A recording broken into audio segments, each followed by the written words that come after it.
سلام تخططتنا هذا الشانل كمي كنيخم كمي تخونو لومو نخلنا تغمنا تعبينا نزبل كوارس تحيز لكم قريبا له نايلو مارس تمرتنا مبار ቋንቋ ከመይ ጌርና ንምሃር ወይ ብኸመይ ብስልጥ ዝበለ ሓድሽ ቋንቋ ክንሕዝን ክመልኽ ንኽእል ተሪ ትምህርቲ እያ ክትከውን መቸም ካብቲ ዝበዝሐ ሕቶ እንተሎ ቋንቋ ከመይ ጌርና በቋራጭ ክንክእሎ ንኽእል ከመይ ጌርና ቆብ ከነብሎ ንኽእል ትብል ሕቶ እያ ቀላል ሕቶ ድማ ኣይኮነትን ቀሊል መልሲ እውን የብላን ናይ ሎሚ ትምህርቲ እምበር ካብ ዝተፈላለዩ 5-6-7 ቋንቋታት ክሕዙን ክመልኩን ዝኽኣሉ ሰባት ዝሃቡና ምኽሪ إلى زقرب كويمو بزي قالت انتنا قطنا با انا نبعلي وين بزح قانقوا كزارب عدل سلازرخبكو كابتنا تين زبس حقن كابتون بزح قانقواتات عبيت قانقواتات كملكو زخالو زبونا مخريمو انت تختيلنا يخا قليل يخونه تغبرو قطنا بتي تمرت غزكم بار امبار نايلو مارس تمرتنا how to speak a language faster and better كمي غيرنا حدش ቋንቋ ወይ ኣብ ሓደ ሓድሽ ሕብረተሰብ ቋንቋ እንተዘይሒዝካ ክንደይ ፀገማት ከም ዘለዎ ብዙሕ ነገራት ንኸተተግብር እውን ከም ዘሸግር ድሮ ኣብ ሂወትና ሪና ኣለና ናይ ሎሚ ትምህርቲ እምበኣር ከመይ ጌርና ኣብ ቅልጥፍ ዝበለ ወይ ኣብ ሕፅር ዝበለ ግዜ ቋንቋ መሊኽና ኣብቲ ንደልዮ ዕላማታት ክንበፅሕን ክንወናጨፍን ንኽእል ትብል ኣርእስቲ እያ እሞ ዝተፈላለዩ ምኽርታት ከብየ ቀጥታ ናብ ተቐዳመይቲ ምኽሪ ቁፅሪ ሓደ ምስጢር ናይ ዝኾነ ቋንቋ ንምሓዝ ተድልየና እንታይ እያ don't give a damn እንታይ ማለት እዩ እዚ ብዝኾነ ይኹን ኣይትገደስ ኣይትሕፈር ኣይትሰከፍ እዚኣ ተቐዳመይቲ ምኽሪ እያ ዝሓፍር ሰብ ቋንቋ ክሕዝ ኣይክእልን እዩ ዝፈርህ ዝስከፍ ከይጋገ ዝጠራጠርን ዝፈርህን ሰብ ቋንቋ ክሕዝ ኣዝዩ ዘሸግሮ እዚ ድማ ካልኣይ ሳልሳይ ቋንቋ ትፈልጥ እንድሕር ኮይንካ ብቐሊሉ ትፈልጦ ካብ ተመክሮኻ ዝሓለፍካዮ ነገር እዩ ምክንያቱ ነቲ ቋንቋ ክትለምዶ ከለካ ክንደይ ሎሚ ደስዓካን ዋዛ ጌርካ ተቕርቦም ጌጋታት ትገብር ነርካ ንዑ እንተዘይትገብር ግን ኣይምኽኣልካዮን so speak the language however whenever wherever without worry or concern ነቲ ክትመሃሮ ደሊኻ ዘለኻ ቋንቋ ስብርብርብርብር ኣብሎ ዋዕዋዕ እንተቢልካዮ እውን ዝሓተካ ሰብ የለን ምክንያቱ ቋንቋ ትለምድ ስለ ዘለኻ እምበሽ ቋንቋ ካልእ ቋንቋ ዝተምሃረ ሰብ ክትጋገን ተሪእካ ወይ ክትፍትን ተሪእካ ብጣዕሚ ዝፈትወካን ዘድንቐካን ዝንዕቀካ ሰብ ቋንቋ ካልእ ዘይፈልጥ ሰብ ጥራይ እዩ ቅድሚ ሕጂ ቋንቋ ካልኣይ ተማሂሩን ሒዙን ዘይፈልጥ ሰብ ክጋገን ተርእዩ ክላገፅ ይጅምር እዚ ኣብ ብዙሕ ቦታታት ይርአ ነይረ ኣብ ንኣብነት ኣብ ኣስመራ ሓደ ሰብሲ ካብ ባረንቱ ወይ ካብ ዓዲ ብሌን መፅኡ እንድሕር ተዛሪብ ትግርኛ ተጋጊዩ ሰብ ክስሕቀሉ ይኽእል እዩ ዋይ ብዙሕ ሰብ ካልእ ቋንቋ ክዛረብ ስለዘይክእል ትግርኛ ጥራይ ስለዝኽእል ነቲ ካልእ ቋንቋ ዘይምኽኣል ክትንዕቆ ትኽእል ኢኻ ኣብዚ ሕጂ ምስ ኮይንካ ክትሪኦ ከለካ ግን ከይተጋገኻ ከይሰባበርካ ቋንቋ ክትመልኽ ኣይከኣልን እዩ ንሰብ ትንዕቕ ተኮይንካ ዝጋገ ድማ ዓብ ፀገም ኣለካ ማለት እዩ so don't be shy or afraid for making mistakes ምግጋይ ሕማቕ ጌርካ ደማምፃ ሕማቕ ኣባህላ ገለ ምጉዳል ኩሉ እዚ ክፋል ናይ ምልማድ እዩ እቲ ሕቶ ከሰክፈካን ካፍረካ ይብልን ቋንቋ እኳ ኣይኮነን ስለዚ እንተተጋጋኻ ዘሕትተካ ምክንያት የብልክን እዚኣ ክርዳእና ክኽእል ኣሎ ክንጋገ ቅሩባት ክንከውን ኣለና forget how other people read or judge or how stupid you will look like ምናልባት ክትጋጋ ከለካ ከምዚ ደንቆሮ ዘይርዳእካ ሕማቕ ድኹም ካልኦት ሰባት እውን ክነዕቁኻ ዝኽእሉ ወይ ዝነዕቁኻ ዘሎ ኮይኑ ክስማዓካ ክእል እዩ እቲ ቋንቋ እናለመድካ ከሎ በቲ ክእለትካ ዝንዕቀካ ሰብ ቋንቋ ዘይፈልጥን ትምህርቲ ዘይርድኦን ሰብ ጥራይ እዩ ነዚ ሰብ እዚ ከዓ ክትግደሰሉን ኣይግባእካ ሸለል ኢልካ ፎርጌት ክትገብሮ ኣለካ ንስኻ ግን ወይ ንስኺ ቋንቋ ካብ ምፍታን ድሕር ክንብል የብልናን Do you know why kids learn faster? It's because kids never worry if they would make a mistake. حنتي حتلا قلعوسي سلامتاي ቋንቋ ቅልጥፍ ኢሎም ይመሃሩ ኢለ እንተዝሓትታ ይንበልና ኩልና ንፈልጦ ኢና ትመልሲ ቆልዓ ጌጋ ኣየሕፍሮ ኣየሰክፎ that's why ድማ ቆልዓ ቀልጢፍ ቋንቋ ዝኽእል ንሕና እውን ንእሹ ቀልና ቋንቋ ክንሕዝ ዝኽኣልና ስለዘይንሓፍርን ስለዘይንስከፍን ከይንጋገ ኣብዘይ ንስከፈሉ ደረጃ ስለ ዝነበርና እዩ ሎሚ ለቢምና ወይ ፈሊጥና ተባሂሉለይ ኣይ ነቲ ናይ መፍለጢ መንገዲ ንኸይጋገ እንተዘይተጋጊኻ ሞ ይትኽእልኒ ኢኻ ብፍላይ ኣብ ቋንቋ ከይተጋገኹ ክኽእለ ዝብል ሰብ ቋንቋ ኣይክኽእልኒ never ከይተጋግኻ ክትክእሎ ኣይትኽእልኒ ኢኻ ቋንቋ ምክንያቱ እታ ቃል ክሳብ ፅቡቅ ጌርካ ተድምፃ ክትጋገያ ግድን እዩ ስለዚ ብዙሕ ዝተጋገየ ይቀልጢፍ ቋንቋ ዝኽእል ስለዚ እዚኣ ቀዳመይቲ ክንሰብራ ዘለና ነገር እያ እታ ካልይቲ listen a lot ምክንያቱ ሓድሽ ቋንቋ ንብል ከለና ክንመሃሮ እዩ ዘለና ናይ ሎሚ ትምህርቲ ዝያዳ ከመይ ጌርና ክንዛረቦ እየ እምበር ከመይ ጌርና ንፅሕፎን ነንብቦን ዝያዳ ዘተኮረ ይኮነን እዚ ትምህርቲ ናይ ሎሚ ከመይ ጌርና ነቲ ቋንቋ ክንዛረቦ ንኽእል እያ እታ ገዳስ ኮሚዩኒኬት ክንገብረሉ ንኽእል ማለት እዩ ሶ ንኽትዛረብ ክትክእል ድሕሪ ኮንካ ቀዳማይ ክትሰምዕ ኣለካ ምክንያቱ ነቶም ትዛረቦም ቃልዓት ክትሰምዖም ክትክእል ኣለካ ስለዚ እዚ ብጣዕሚ ኣገዳሲ እዩ ምስማዕ ክንብል ከለና allow yourself to hear a lot of things in the language ኣብቲ ንስኻ ክትሕዞን ክትፈልጦን ደሊኻ ዘለካ ቋንቋ ብዙሕ ነገር ንክትሰምዕ ንነብስኻ ዕድል ክትባን ክትፈጥረላን ክትክእል ኣለካ እዚ ከመይ ክኸውን ይኽእል ንሰባት ክዛረቡ ምስማዕ ክኸውን ይኽእል ሙዚቃ በቲ ቋንቋ ምስማዕ ክኸውን ይኽእል ዜና በቲ ቋንቋ ምስማዕ ክኸውን ይኽእል ፊልምታት ብኡ ምስማዕ ክኸውን ይኽእል you have to immerse yourself into the language and culture ኣብቲ ክትመሃሮን ክትፈልጦን ደሊኻ ዘለካ ቋንቋ ክትጥሕል ኣለካ ውሽጡ ኣቲኻ ክትኣብዞርብ ክትገብር ኣለካ ሓበሬታ ብኩሉ በቲ ቋንቋ ዋላ ዜሮ ስማዕካ ብኡ ዋላ ዜሮ ነጥቢ ስማዕ ብኡ ክትፀምም ሓንጎልካስ ዝያዳ ፀቕጢ ፍጠረሉ ሰባት መኣስ እዮም ዝኽእሉ ነገራት መሲልኩም ካልእ ምርጫ ኣብ ዘይብሎም ደረጃ ምስ በፅሑ እዮም ዝኽእልዎ ኣብ ሓደ ቦታ ድርቢት ተቢልካዮም ሰባት ናይ ግድን በቲ ቋንቋ ክረዳድኡ ስለ ዘለዎም ቋንቋ ኣብ ሓፂር ግዜ ይሕዝዎ ካልኣይ መመላለሲ ካልኣይ ዕድላት ዘለዎም ተኮይኖም ግን ኣይመሃሩን እዮም if you're listening to Tigrinya music all the time watch only Tigrinya movies then how do you expect to learn the language መብዛሕትኡ ግዜ ብቋንቋ ዴኻ ወይ ብትግርኛ ወይ ብናይ በቲ ቋንቋ ንስኻ ትመልከቶ ጥራይ ደርፊን ሙዚቃን ትሰምዕ እንድሕር ኮንካ ፊልምታት ትሪኦ ብኩሉ በቲ ንስኻ ትፈልጦ ቋንቋ እንድሕር ኮይኑ ከመይ ጌርካ ከም ነቲ ሓድሽ ቋንቋ ክትመሃሮ ኣበይ ምስ ሰማዕካዮ ምስ ሰባት ተዘይተራኺብካ ስለዚ ባህርና ክንቅይር ክንክእል ኣለና ቋንቋ ክንዛረቦን ክንክእሎን ተደሊና ዜና በቲ ቋንቋ ወላ ይረዳእና ፊልሚ በቲ ቋንቋ ሙዚቃ በቲ ቋንቋ ክንሰምዕ ክንክእል ኣለና ከነንብብ ኣለና በቲ ቋንቋ ነዚ ኩሉ እንተወሲኽናዮ ካብቲ ዘንበብናዮ ካብቲ ሰምዓናዮ ካብቲ ዝገበርናዮ ኩሉ ተሓዊሱ ነቲ ቃላት ንሕና ንፈልጦ ንገሊኦም ካብ ምሕር ምድግጋም ወላ ከይተረዳእና እቶም ቃላት ክንፈትዎም ንኽእል ኢና እዚ ድማ ኣበይ ትሪኦ ቆልዑ ሓንቲ እንግሊሽ ዘይፈልጡ ደርፊ ናይ እንግሊሽ ተገይርካዮም ነታ ቃል ከድምፅዋ ይኽእሉ እንታይ ማለት እዚ ካብ ምድግጋም ቋንቋ ክመፅእ ይኽእል እዩ ብዙሕ እንድሕር ንሓንጎልካ ብዝተፈላለየ ሓበሬታ እንድሕር ሂብካዮ ክሕዝዎ ይኽእል ሳልሰይቲ practice practice and practice ቋንቋ ክትክእሎ እንድሕር ኮንካ ክትፍትኖ ኣለካ ክትዛረቦ ክትክእል ኣለካ ምክንያቱ መልሓስና ዝፍታሕ እንተተዛሪብና ጥራይ እዩ እዚ ኣብ ቋንቋ ምዝራብ የድሊ እዩ ትም ምባል ስነ ስርዓት የድልን እዩ ቋንቋ ንክትለምድ ምክንያቱ ኦኬ ክትሰማዕ ኣለካ ኢልና ኢና ሙዚቃ ክትሰማዕ ኣለካ ኩሉ ነገር ግን ማዕረ ትሰምዖ ዘለካ ንክትዛረብካ ኣፍካ ክትከፍት ክትክእል ኣለካ ምክንያቱ ኣብቲ ኣፍካ ምኽፋት እዩ እቲ ቋንቋ ምኽኣል ዝመፅእ So you will only speak a language if you practice regularly. So the secret is practice. ቋንቋ ክትለምዶ ክትዛረቦ እንተደሊኻ ተቐዳማይ ምስጢር ነታ ሓንቲ ትፈልጣ ቃል እውን ንዓ ክትጥቀመላ ክትክእል ኣለካ ነታ ሓንቲ ቃል ዝሓዝከያ ንዓ ከተውፃ ክትክእል ኣለካ ስለዚ እዚኣ እንተዘይጌርካ እንተዘይፈቲንካ ቋንቋ ክትዛረበሉ ይትኽእል ኢኻ ኩሉ ግራመር ናይቲ ቋንቋ ክትመልኮ ትኽእል ኢኻ እዛ ብኤርትራ ዝነበርናዮ እንግሊሽ ካብ ቀዳማይ ክፍሊ ክሳብ 11 ክፍሊ ኩሉ ግራመር ሲምፕል ፓስት ፕሬዘንት ፊቸር ብላ ብላ ኩሉ ተማሂርና ኢና ምዝራብ ግን ፀገም ኣለና ምክንያቱ ነቲ ዝተዛረብ ተማሃርናዮ ፕራክቲስ ንገብሮ ኣይነበርናን try to read louder every day ካልእ ቲፕ ድማ ካልእ ምክሪ ድማ እንታይ ይብሉ ዓዊልካ ምንባብ ምክንያቱ ነቲ ፅሑፍ ዓዊልካ ከተንብቦ ከለካ ነቶም ቃላት ብኣፍካ ተውፅኦም ኣለካ ስለዚ መልሓስካ ኣዳፕት ክገብር ይጅምር ገሊኦም ቃላት ብሓንጎልካ ተንብቦም ብኣፍካ ግን ዝከብዱካ ኣለዉ ስለዚ ዓዊልካ ምንባብ መልሓስካ ምስቶም ቃላት ምልምማድ ስለ ዝገብር ማለት እዩ it helps to learn how to make sounds of the words ስለዚ ትዝብለ ፀናዕኩ ሳልሰይቲ ድማ mix few things you know already and start to talk with it even if it is a self talk alone በተን ሒዝካየን ዘለካ 20-30 ዝኾነ ቃላትን ገለን ጌርካ ክትዛረብ ጀምር ሓዋውሶ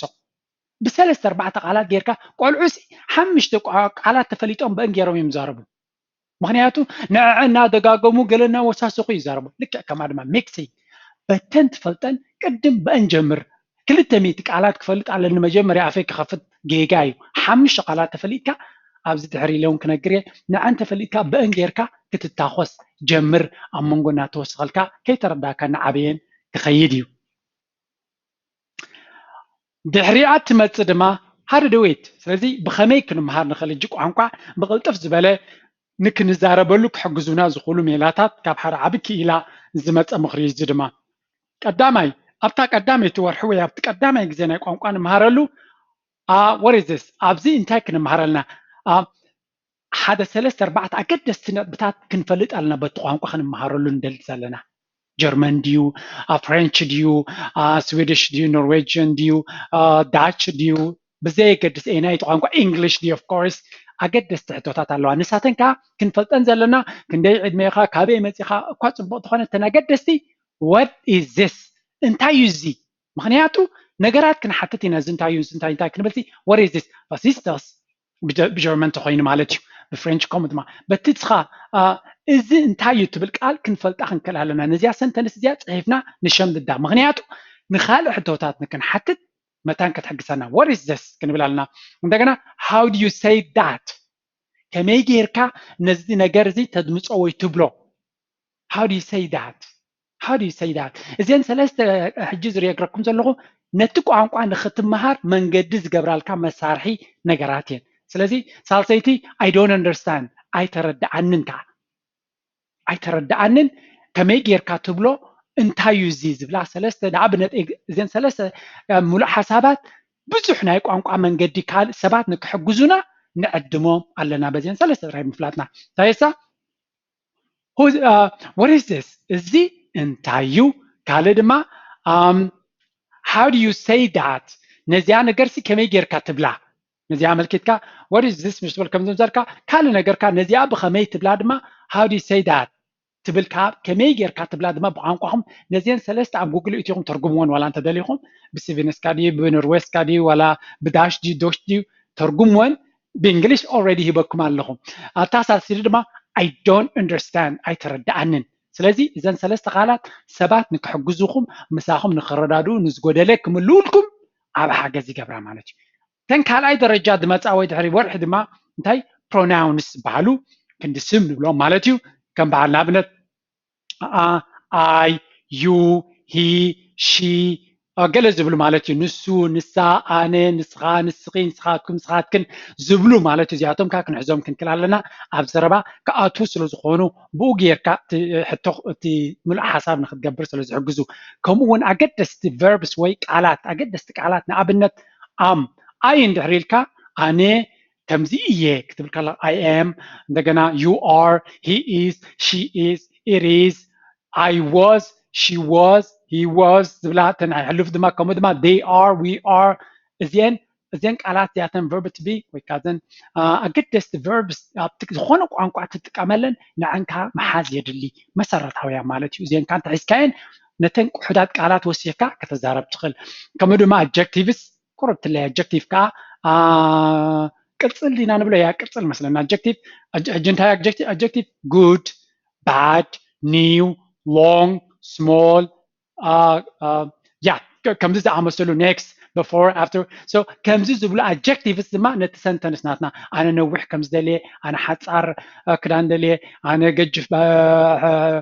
ነገር ደልየ ክትብል ምንታን ተናይ ቁሑዳት adjective ድማ ተወሲኽካየን ከባቢ ብሚእቲ ዝኾነ ቃላትን በዚአን ምትሕዋስ ክትታኾስ ክትጅምር ትኽእል ኢኻ ካብዘ የድሊ መዓት ነገር ክሽምድድ ትውዕል ኣገደስቲ ነጥብታት እዚአን እዛ ምኽሪ እዚኣ ኣዝየ ፈትየያ ምክንያቱ ዘረባ ንክትጅምር ዘድልየካ መሰረታውያን ሕቶታትን ቃላትን እዩ